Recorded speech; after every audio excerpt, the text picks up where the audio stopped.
Hey everybody, welcome to the show. Today we got a tiny bit of news that, in my opinion, is truly marvelous. Let's get started. Ba-da-ba-ba-da-ba-ba. Welcome to Thumb Together. My name is Andrew Fantasia. Thank you so much for tuning in. As always, if you enjoyed this video, please feel free to give it a thumbs up and give some love to that subscribe button as well.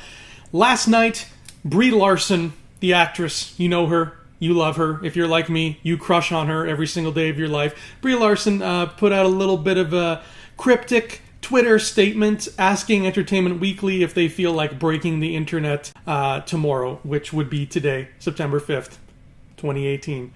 And they did, sort of. The internet is still working, thankfully. But today, at noon, Eastern Standard Time, they dropped some nice big Captain Marvel news into our lap. And while it's not super substantial, I just thought it was worth talking about because this Captain Marvel movie gets more and more exciting every time we hear about it. And the wait for it is so long compared to the wait between other Marvel films that it's nice to, you know, keep it fresh in our minds as the clock ticks down till March 8th. This week's issue of Entertainment Weekly is going to give us our very first look at Captain Marvel. EW is so great for this. I mean, whenever big movies come out, they're always there ready to, you know, give us these great first looks, to give us these tastes when, you know, we're hungry for it. EW knows when we're hungry, baby. They know, and they give us some appetizers. They're like, yeah, I know, you know, your steak is being cooked. You gotta wait a little bit. You know, we gotta put some fire on that steak and make sure it's the right consistency, it's nice and juicy. But in the meantime, here's a nice little basket of garlic bread. Enjoy. And they didn't show us the pictures yet. They haven't shown us, you know, what is in store inside the issue. Because, you know, it'd be nice if we actually bought the issue to help them out. That's the quid pro quo here. But they did show us the cover. And here it is. Here is the cover of this week's issue of Entertainment Weekly with our first shiny, new, official, non-leaked set photo look at Captain Marvel, at Brie Larson in the costume in all her gorgeous glory. She looks awesome. She looks badass. This is just a beautiful picture of what I'm sure is going to be a great movie. Now, I'm not going to lie. I'm a little bit, I don't even want to say disappointed, because I'm not even disappointed. But in the early days when they were still, you know, filming Captain Marvel, we got those set photos of Brie Larson in the black and green outfit that you see right here. And when I saw those, I was really digging it. I was like, in the MCU, there is a startling lack of characters, of hero characters, who wear green in their costume. And that's something that dates back to the days of, you know, in the 60s of the golden age of comic books, because primary colors, red, blue, and yellow, were much easier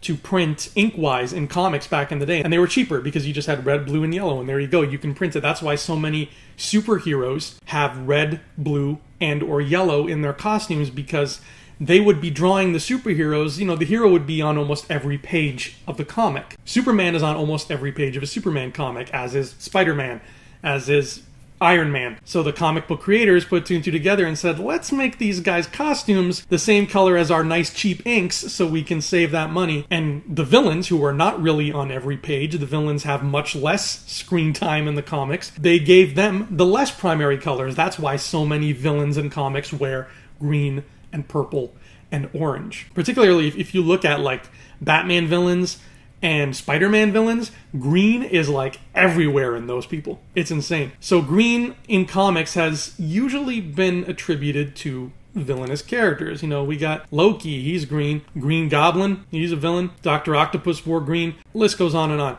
So when I saw those pictures, the idea of seeing one of the Marvel heroes, and like a top tier Marvel hero at that, in green, I got really excited. I was like, this is cool, man. That's going to look wicked, you know, standing next to the red, white, and blue of Captain America and the gold and red of Iron Man. She's going to look cool. She's going to stand out. And as you can tell, I'm kind of a fan of green myself. I mean, here's my phone.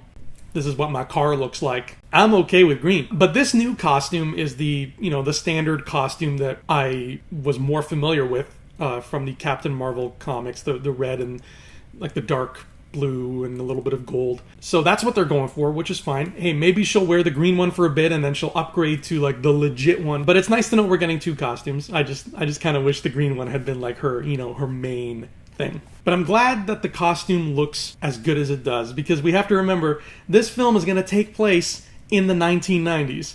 And in the 1990s, we didn't really know how to dress ourselves all that well. So it's nice to know that, you know, everybody's street clothes, civilian clothes, is probably going to be pretty 90s hideous, but at least we can look forward to these really cool looking costumes when the superhero shit starts going down. So that's just my quick sort of take on what this EW cover is showing us. It looks beautiful. It's a nice image that I think sums up how this movie is going to look overall. If you remember back when Entertainment Weekly did their first look at Thor Ragnarok. Thor Ragnarok is a colorful movie, man. That movie looks like a bag of Skittles just exploded. And the cover of Entertainment Weekly that gave us our first look at Ragnarok was similar. It was just a pile of color all over the place, and it was beautiful. Captain Marvel is obviously, I'm assuming, going to have a much different color palette, a more subdued color palette, but still got that striking, beautiful Marvel look that we've come to know and love. And again, this cover sums up how I figure the movie's going to look. It's going to have those subdued but still crisp color schemes. The way I picture it's going to look is like a Renaissance painting. If you look at Renaissance art, like the ceiling of the Sistine Chapel, it's bright and it's colorful and it's got every hue you can imagine, but everything is not muted, but just subtle. You know, this isn't a Guardians movie. This isn't Ragnarok. And in those movies, you know, we can have those bombastic, like, look how electric colors all over the place. This is something much more subtle, but it's still there. You just look closer and you're like, wow, look how beautiful these colors look up close. That's the image. That's this sort of art that's swirling in my mind when I think of how Captain Marvel is going to look. And I've never purchased any of the Marvel art books, you know, like the art of the movies.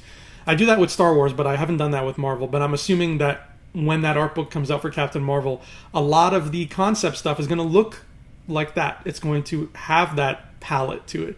And I'm really excited for that. I know, I'm such a friggin' dork. When Marvel movies come out, you know, normal people are like, I can't wait to see Captain America punch Thor. And I'm like, I can't wait to see what the color palette is going to be. That's just how I am. Yeah. That's me. But this is a nice little appetizer to get us more excited for what is sure to be an excellent addition to the Marvel Cinematic Universe. I think it's safe to say we can all expect to see some great things from this movie. And since the movie does take place in the 90s, one of the things we can expect to see is probably Pearl Jam at some point. But that has been Thumb Together. That's been my quick little look at the EW cover for Captain Marvel. We'll have more news when the pictures start circulating and we can speculate about those. Let me know what you think of this cover, of the color palette, of the costumes and all that stuff. I will see you here next time. Until then, adios.